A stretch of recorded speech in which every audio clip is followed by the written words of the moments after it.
হবে নাকি কাচ্চি। আজকে কাচ্চি খাওয়ার গল্পটা আপনাদের সাথে শেয়ার করি। কাচ্চি খেতে চেয়েছিলাম রাত 10টায়, কিন্তু খাওয়া হলো রাত 2টায়। যাই হোক, তাড়াতাড়ি মাংসগুলো কষিয়ে নিয়েছি, সেই জন্য ভিডিও করা হয়নি। এখন কাচ্চি রান্নার প্রসেসিংটা আপনাদের সাথে শেয়ার করি।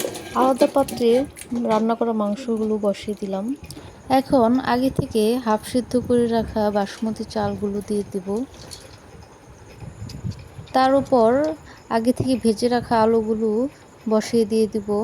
বিরিয়ানিতে আলু কিন্তু অনেকেই পছন্দ করে, আমিও অনেক পছন্দ করি। এখন দিয়ে দিব আলু বোখারা। আলু বোখারা খেতে আমি অনেক পছন্দ করি। আপনাদের কেমন লাগে অবশ্যই জানাবেন।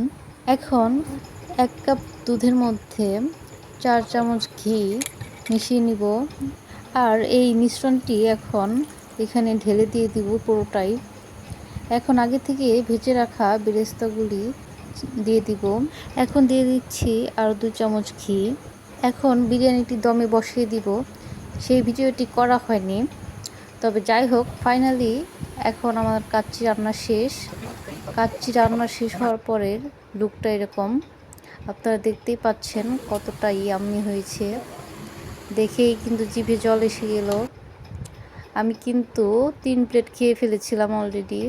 আপনারা কয় প্লেট খেতে পারবেন অবশ্যই কমেন্ট করে জানাবেন। কিন্তু বাই দ্য ওয়ে, ভিডিওটি ভালো লাগলে অবশ্যই লাইক, কমেন্ট ও শেয়ার করে পাশে থাকবেন।